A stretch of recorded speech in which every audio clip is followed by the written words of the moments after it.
Bonjour à tous et bienvenue sur Secrets, mensonges et vérité sur Winston Churchill et le président des États-Unis, Monsieur Roosevelt.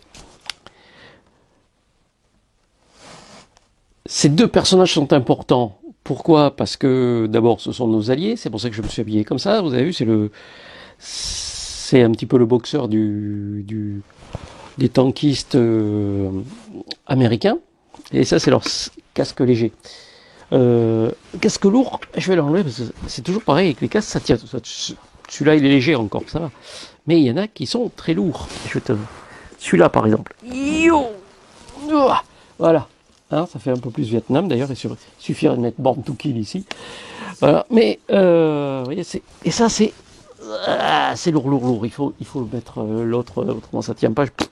Ça, c'est affreux. Alors, sortons des casques. Et cette vidéo de Secrets, mensonges et vérité, donc, va se concentrer sur ces deux personnages de la Deuxième Guerre mondiale, que sont Winston Churchill et Monsieur Theodore Delano Roosevelt. Voilà. Et j'ai envie de commencer par celui qui a un peu plus d'envergure, hein, non seulement physique parce qu'il était costaud, mais parce que c'était une autre personnalité. Hein. Je vais dire que et je vais commencer par Winston Churchill, donc qui est beaucoup plus de personnalité, qui est un personnage beaucoup plus intéressant que Roosevelt et celui qui va le remplacer derrière, qui est Truman. Ils ont plus le look du petit épicier américain que de la trempe d'un président des États-Unis. Mais on verra que quand même Roosevelt est un personnage important et avec beaucoup de caractère. Déjà, on peut dire, si on part sur Winston Churchill, le premier ministre britannique de la Deuxième Guerre mondiale, on peut dire Sir Winston Churchill, car c'était un aristocrate. Donc c'est un noble de la famille des Spencer, hein, mais sans en avoir la richesse. Une branche cadette, si vous voulez. Il est né le 30 novembre 1874, en Angleterre, bien, of course. Et c'est en 1900, à 26 ans, qu'il va devenir, pour la première fois, député conservateur, comme il se doit. Hein. En 1908, il va épouser sa femme. D'accord, vous allez me dire, jusque-là, ça va, c'est normal. Elle s'appelle Clémentine Osier. Et il gardera cette femme toute sa vie. Et ça sera vraiment une aide pour lui, un vrai support, cette femme. Voilà. Un drame dans sa vie, 1921, il perd un de ses enfants, âgé de 2 ans, qui s'appelait Marigold. Mais il a 4 autres enfants avec Clémentine Osier. Voilà, sa femme. Et il mourra, pardon, il va mourir à 90 ans, en 1965. D'accord, donc 20 ans encore après la guerre, il va d'ailleurs perdre son siège de Premier ministre en 1945, il va le retrouver dans les années 50.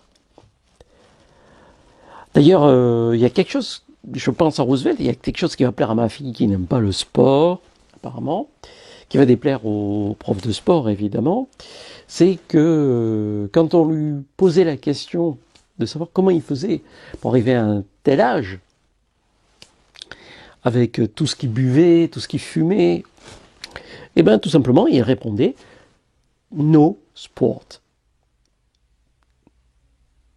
Donc, pas de sport. Voilà, donc c'est pour dire que ça ne sert pas à grand-chose, certainement. Le référentiel bondissant, après lequel on court. Hein. Voilà, hashtag prof de sport. Revenons à Winston maintenant. Il va être élu Premier ministre d'Angleterre le 10 mai 1940. C'est important. Le 10 mai 1940, c'est au moment de l'offensive allemande sur l'ouest de l'Europe, vers la France, vers le Benelux. Hein. Et ça va conditionner l'avenir du monde. Parce que Churchill aura le choix à un moment donné entre poursuivre la guerre, et ils sont seuls, les Anglais, en 1940, quand les Français vont arrêter la guerre, vont se rendre. Ou, premier choix, ouais, mais ça c'est mon chien encore, celui-là aussi, hein. Soit une collaboration avec l'Allemagne, quand les Français arrêtent la guerre. Et c'est là où il y a un tournant très important dans la deuxième guerre mondiale, c'est que Winston Churchill, lui, il va dire non, on ne va pas collaborer. Pour lui, Hitler, c'est un monstre, c'est l'antéchrist quelque part, c'est l'individu, de toute façon, qu'il faut détruire. Il s'en méfie beaucoup, il ne l'a jamais apprécié. Et c'est lui seul, pratiquement, contre tous les autres hommes politiques anglais, qui va dire, contre ses conseillers aussi, qui va dire, non, on refuse la paix allemande, car les Allemands leur avaient proposé une paix, et on refuse la collaboration qui nous est proposée.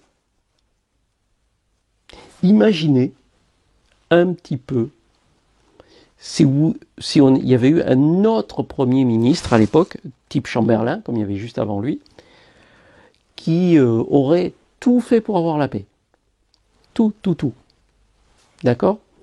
Ça aurait changé le cours de l'histoire, certainement. Parce que, de toute façon, Hitler n'aurait pas eu à perdre une grande partie de son aviation sur l'Angleterre. Il aurait pu se retourner beaucoup plus facilement vers l'Allemagne. Ça aurait pu changer beaucoup de choses. Donc on peut imaginer qu'il n'y aurait pas d'intervention américaine par la suite. Parce que justement, les Anglais n'auraient pas continué la guerre. Donc c'est assez particulier. Voilà. Donc on a déjà quelqu'un là qui est intéressant parce que quand il a cette idée en tête, il ne va pas la lâcher. Et pour lui, c'est certain, notre ami Hitler, c'est l'homme à détruire en Europe. Voilà. Autre point qui est intéressant de souligner, aussi à cette époque-là, sur Winston Churchill, c'est que quand il va gagner la place de Premier ministre, il ne faut pas oublier qu'avant lui, Chamberlain, l'autre Premier ministre qui avait avant lui, en Angleterre, il a signé la paix en 1938 avec, et même une collaboration entre les marines allemandes et les marines anglaises pour éviter la guerre. Et c'est en 1938 on signe les accords de Munich, nous aussi, on est là, les Français, et on lui dit, vas-y, tu veux envahir la Tchécoslovaquie, enfin, il nous dit qu'il veut pas tout envahir, mais enfin bon, c'est pareil, mais il va, Chamberlain, à l'époque, le Premier ministre britannique, et nous, les Français, derrière, on signe, allez-y, prenez la Tchécoslovaquie, pourvu que nous, on n'ait pas la guerre. C'est leur grande idée.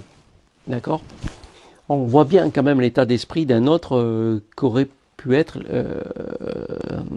l'arrivée d'un autre Premier ministre que Churchill. Merci, Monsieur Churchill. Si on revient un peu, si on sort un peu de ces moments noirs de l'histoire, des moments charnières où tout peut basculer dans un sens ou dans un autre, revenons un petit peu sur Churchill et sur son enfance. Alors d'abord, il avait la chance d'être... c'est un élève qui est né dans une grande famille aristocratique anglaise.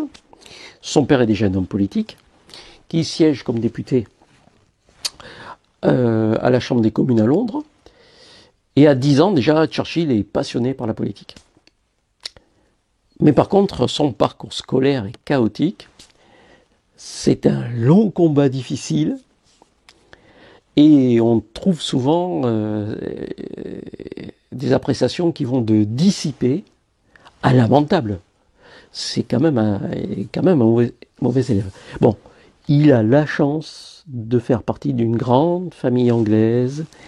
Et ça, tous les cancres ne peuvent pas en profiter. Voilà. Il va essayer, du coup, son père va, comme il se doit, dans une famille aristocratique, rentrer à l'académie militaire. Il va le passer 2 fois. Hein, mais bon, il va réussir à le passer, mais il est pratiquement dernier au concours. Son père est désespéré d'avoir un fils comme lui. Il dit même qu'il n'arrivera jamais à rien, qu'il deviendra un rebut de la société. Il est très dur avec son fils. Et qu'il ne s'est mené qu'une vie de oisiveté. Donc on peut dire que notre ami Churchill, au départ, il semble très très mal parti. Mais heureusement, il rentre à cette académie militaire et voilà que notre cancre insolent deviendra un des hommes les plus importants et un homme clé du XXe siècle. Un homme clé, Winston Churchill. Ça serait presque un exemple pour tous ceux qui sont venus à l'école, quoi. Voilà. Bon, en même temps, hein, comme je vous disais tout à l'heure, il faut penser qu'il fait partie d'une grande famille aristocratique anglaise. On est dans un monde qui est encore du 19e. On est encore un peu dans l'ère victorienne de la grande puissance anglaise. Hein, donc, et Churchill est dans cet esprit-là d'ailleurs. Hein. Il pense que l'Angleterre sera toujours une grande puissance indétrônable. Voilà. Et quand on sort d'une grande famille comme les Spencer, les profs ne vous regardent pas comme un élève normal. Voilà. On vous met un petit peu à part. D'accord? Et on vous dit qu'un noble, ça doit réussir mieux que les autres, puisqu'il est noble. Quelque part, c'est faussé, quoi. Hein? Et on fera tout pour que vous réussissiez. Parce que ça va être la différence entre vous, nobilés, et les signes nobilés. Sans noblesse. Hein? D'où le mot snob. Voilà. Maintenant,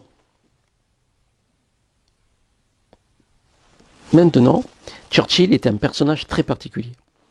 Quand il va finir ses études à l'académie militaire, il a 20 ans, il va servir comme sous-officier, sous-lieutenant. Il est déjà officier, d'accord? Et il aime bien les lieux où il y a de la bagarre, les lieux où on se bat, il y a la guerre. Il aime bien bouger, hein, quand il est jeune. Et il va aller faire la guerre à Cuba, comme sous-lieutenant, et puis après il va partir en Inde. Mais comme il a toujours besoin de beaucoup d'argent parce qu'il a des grosses dépenses, il a des habitudes de fils de riche, eh ben il va faire aussi journaliste en même temps. Soldat, journaliste, reporter de guerre, si vous voulez. Il faut savoir qu'il ne s'est jamais habillé sans un valet de chambre. Eh ouais. Et il lui fallait 2 bains quotidiens. Donc il se promène avec sa baignoire. Et tous les jours, il fallait lui préparer, c'est sa première boisson, son whisky soda de 11 heures. Hein? Après, à côté de ça, on va voir que plus tard, il sera sujet à des dépressions. Il appelle ça son black dog. Ça, c'est... Dans ces moments de dépression, il plonge et il devient... Mais il dort beaucoup, comme c'est souvent le cas. Il se dénigre énormément. Et là, il est plus bon à rien. Voilà. Et par contre, par moments, il a des moments de wouh. Hein, on va dire qu'il est bipolaire. Il va être complètement excité. Il va avoir 100 idées par jour. Mais il n'y en a qu'une ou deux qui est bonne. Sauf qu'il est tellement excité, il est tellement à fond, qu'il peut bosser 18 heures par jour. Il crève ses assistants. Il fatigue tous ses conseillers. Il est impossible à vivre, quoi. Impossible à vivre. Voilà. Dans ces moments-là, ces moments d'euphorie, hein, entre 2 black dogs. Quand il se lance dans la politique, comme je vous l'ai dit, on s'est rendu compte que c'était un très bon orateur. C'est pour ça qu'il va monter très rapidement les échelons de la politique. Et il va même devenir ministre. D'accord ? Et pour devenir... il va devenir ministre, et il va devenir, pendant la guerre de 14-18, la première guerre mondiale, premier lord de l'amirauté, c'est-à-dire un ministre de la marine, si vous voulez. Et en 1915, il a l'idée pour débloquer la guerre, de lancer un nouveau front contre les Allemands. Les Allemands ont un front à l'est, un front à l'ouest, les Russes et le front de l'ouest avec les Français et les Anglais. Et ils décident, et les Belges, et ils décident de vouloir attaquer par le sud, par la Grèce, en se disant c'est un petit peu le ventre mou, un petit peu de l'Europe. Et les alliés bulgares, par exemple, des Allemands à cette époque-là, pour lui, seront plus faciles à abattre. Mais c'est un échec, les Bulgares et les Turcs. Hein.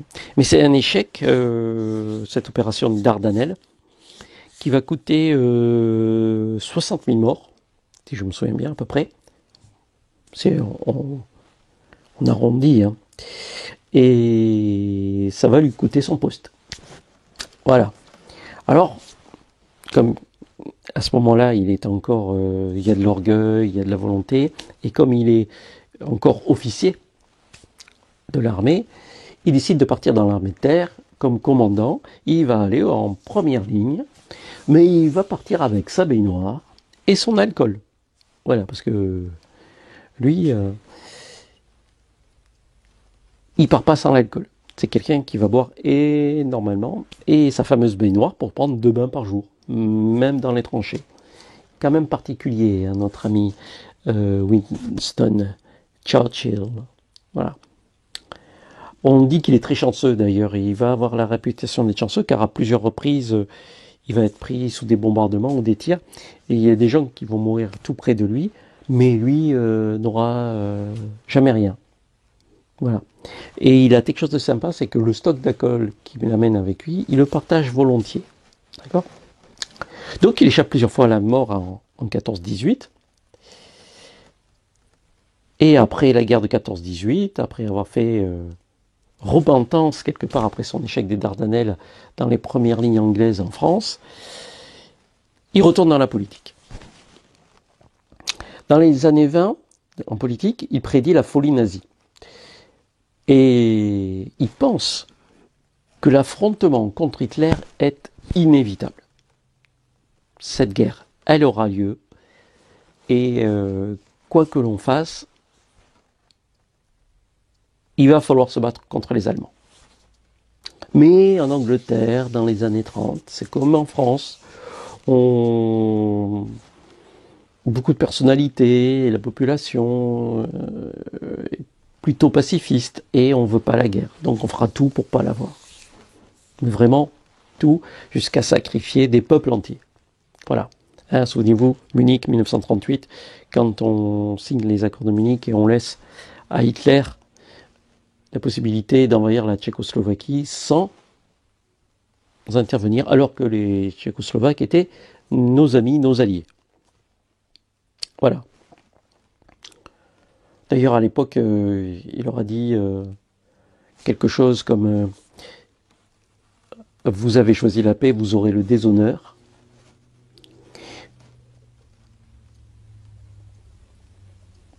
Et vous aurez la guerre. Voilà. C'est ce qu'il avait dit à Chamberlain. Prémonitoire, certainement. Il a été très critique contre Chamberlain. Très. Mais bon, en même temps, Chamberlain, lui aussi, c'est un grand, maigre, habitué à tout ce qui est très politesse dans les cabinets anglais. Donc, bon, c'est pas... Voilà. Enfin bref, quoi. Personne n'a voulu écouter Hitler. Ils ont choisi des honneurs et ils auront la guerre. En 1940, quand il est élu, il va faire un discours connu dans lequel il va dire que il n'a rien d'autre à offrir que du sang, des larmes et de la sueur. Voilà. D'accord, être élu sur ce genre d'idée, hein, ou faire suivre tout le monde avec ce genre d'idée, qu'est-ce que je vous offre? Du sang, des larmes et de la sueur.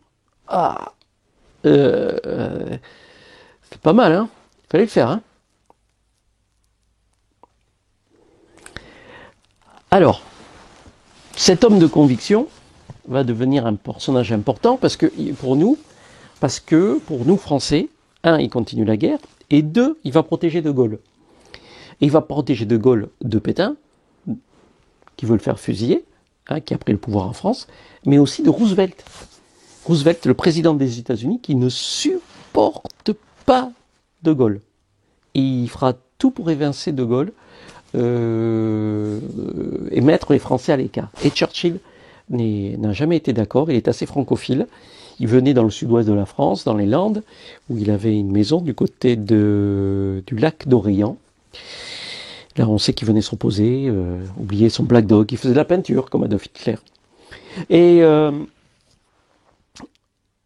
il va tout faire pour protéger notre ami De Gaulle, notre héros à nous, De Gaulle, à cette époque-là, et la résistance française.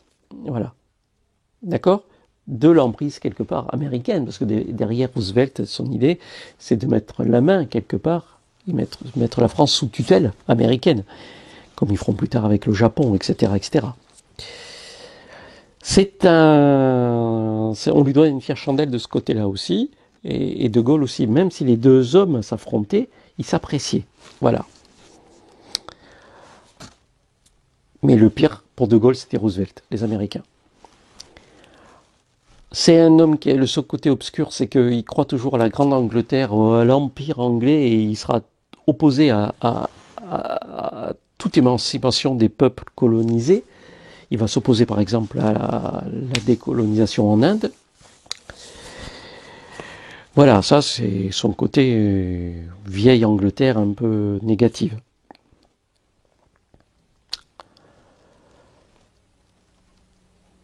Qu'est-ce qu'on pourrait rajouter? Sur la petite histoire, sa mère était frivole et oisive. Elle a même été l'amant du futur Édouard VII d'Angleterre.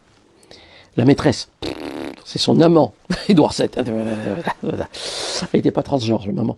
Donc elle avait eu comme amant futur Édouard VII d'Angleterre, prince de Galles à l'époque. Donc ça aide aussi à monter les échelons. Et il va perdre son père relativement jeune. Et on pense qu'il est mort de la syphilis, son papa. Mais bon, ça c'est pas sûr. Vous n'êtes pas obligé de le garder, ça. Par contre, comme je vous ai dit, avec sa femme, ils ont fait un couple modèle. Donc, pour finir sur Winston Churchill, on peut dire que c'était un homme courageux, visionnaire. Il a su voir les dangers qui menaçaient l'Europe. Il a su prendre les bonnes décisions pour contrer cette menace. Mais à côté de ça, il était dépressif, certainement bipolaire, avec ses grands moments d'euphorie et puis ses moments de Black Dog, hein, où il tombe littéralement, il est épuisé, il dort beaucoup. Enfin, vous me direz, l'alcool, ça ne devait pas l'aider. Hein. L'alcool et les gros cigares, hein, ça ne devait pas l'aider. Hein. D'accord ? Les gros cigares. Hein, il en fumait. Bon, on me dit on crapote, mais bon, quand même. Et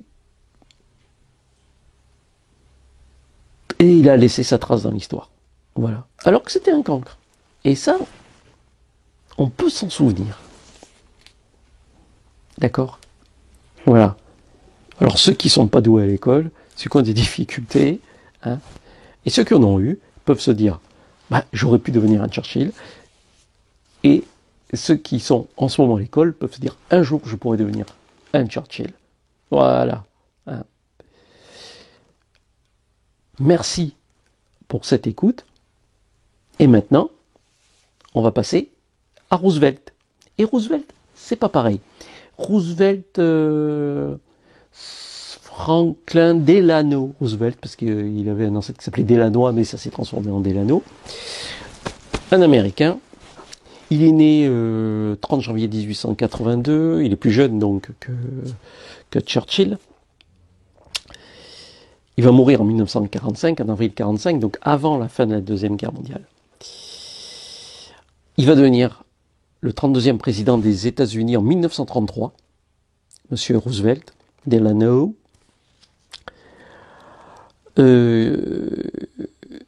Et c'est lui qui est à la base de ce qu'on appelle le New Deal. Vous savez que depuis 1929, il y a une dépression aux États-Unis, il y a une crise économique, et le New Deal va relancer l'économie, faire baisser le chômage, et relancer les États-Unis d'Amérique, les EUA. Il a quand même un record, il a été élu 4 fois président des États-Unis, Monsieur Roosevelt. Donc là, oui, on a un personnage qui a énormément marqué l'histoire des États-Unis. Hein, c'est un vrai Américain. Et qui, en 1940, a un souci. Ce souci de 1940, c'est que lui, il aimerait bien intégrer la guerre, faire la guerre à Hitler, mais il y a des élections qui arrivent. Et comme en 17, on attend les élections. Une fois qu'il a été réélu, en 41, il se dit, bon ben là, on va tout faire pour vraiment aider l'Angleterre, par exemple, à résister.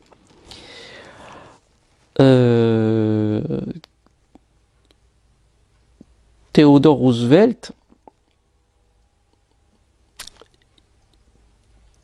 donc, va faire ce qu'on appelle le pré-bail avec tous les alliés, donc tous ceux qui ont besoin. C'est-à-dire que je vous avance le matériel militaire, les munitions dont vous avez besoin, qui viennent des États-Unis, les chars, les casques, les affaires, les mitraillettes, les balles, les obus, tout ce que vous voulez, les bateaux, s'il faut, mais ça sera remboursé. Ça s'appelle le pré-bail. C'est pour ça que les Américains se sont retrouvés avec la plus grande quantité d'or au monde après la guerre. Voilà.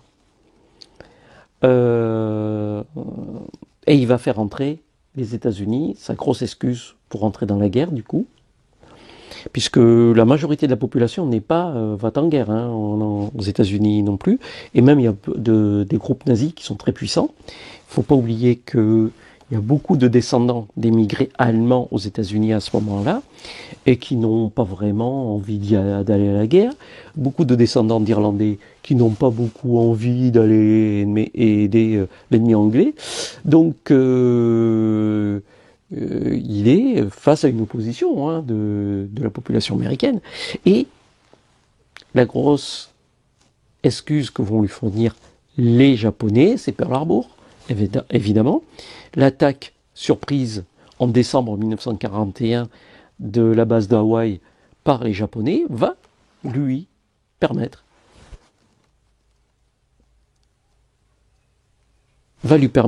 de rentrer dans cette guerre et de faire un beau discours pour dire allez, on y va, c'est parti mon kiki. Voilà, ça c'est pour lui. Hein. Il va lancer aussi le programme pour faire la bombe nucléaire, parce qu'il pense que les Allemands sont aux 2 doigts de la construire, alors il faut l'avoir aussi. Donc il y a beaucoup de choses comme ça qui vont être faites par Monsieur Roosevelt et qui vont amener la victoire derrière, même s'il n'aime pas De Gaulle. Hein. Alors, qu'est-ce qu'on peut dire de plus personnel sur lui? Ça, c'est des choses que l'on sait, quoi. Ben, il a 39 ans, quand tout d'un coup, il se réveille paralysé. Alors, on pense qu'il a ce qu'on appelle le syndrome de Guillain-Barré. Hein, où on se réveille un matin, et puis tout d'un coup, on sent plus ses jambes. Voilà. Et on peut, de temps en temps, améliorer les choses avec beaucoup d'exercices, etc. Mais bon, c'est foutu. Donc, c'est le seul président aussi des États-Unis qui sera sur fauteuil roulant. Regardez le film Pearl Harbor, ou Pearl Harbor, c'est comme vous voulez, et vous verrez que on voit le président des États-Unis dans ce film, on le voit dans son fauteuil. D'accord ? On sait qu'il était plutôt positif, profondément conservateur, quelque part. Il est issu d'une famille riche américaine, il ne faut pas l'oublier. Il va se marier, mais il va tromper sa femme avec une secrétaire. C'est une habitude hein, pour le président des États-Unis. Il n'y avait pas que Clinton qui a fait ça. Et du coup, à partir de là, ils ont fait chambre à part avec son épouse.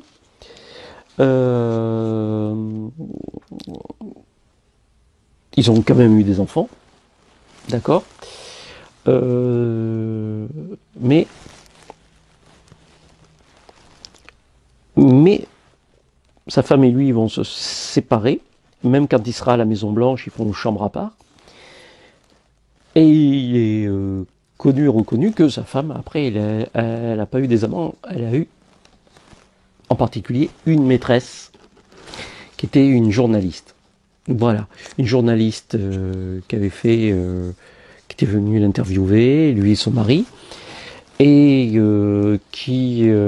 voilà, qui préférait les dames et qui s'est installée en fin de compte là au milieu du couple. Voilà. Elle, parce que cette maîtresse s'appelait Lorena, si je me souviens bien, s'installe même à la Maison Blanche. Hein. Ah ouais, tranquillou. Hein. Voilà. Après, bon, quoi vous dire sur notre Theodore Delano Roosevelt. Bah, à part que, comme je vous ai dit tout à l'heure, il est charmant, il est bon orateur, il sait être manipulateur aussi, secret. Mais c'est un véritable homme politique. Voilà, à l'américaine. Comme on les a aujourd'hui. Ni plus ni moins. Voilà. Mais, qui a eu le mérite de nous aider, quelque part. Voilà. Hein, il y avait la chanson de Sardou qui disait « Si les Ricains n'étaient pas là, on serait tous en Germanie ». Moi, je dirais plutôt « Et si Winston n'avait pas été là ?» Je reviens à Winston Churchill. Eh ben, on serait tous en Germanie. Surtout lui. D'accord ? Ben voilà ce que j'avais à vous dire. Et puis, souvenez-vous qu'il est mort donc avant la fin de la guerre et il va être remplacé par Truman. Truman, qui lui va arrêter la guerre en jetant les 2 bombes atomiques donc du projet Manhattan qui avait été lancé par Roosevelt. Ces 2 bombes atomiques de Hiroshima et Nagasaki vont être lancées pour pouvoir arrêter enfin la guerre contre le Japon. Alliés, les Japonais, alliés d'Hitler. Hein. Ça, on l'a vu dans d'autres émissions. Merci pour votre écoute. J'espère que ça vous a éclairé sur ces 2 personnages importants de la Deuxième Guerre mondiale, puisqu'on avait déjà parlé de Staline. La prochaine fois, on parlera de la résistance, de Gaulle, et aussi, malheureusement, de la collaboration. Merci pour cette écoute. N'oubliez pas de mettre un pouce, n'oubliez pas de mettre des commentaires, je me ferai un plaisir de vous répondre. À très bientôt, et à bientôt avec Armarius. Ciao.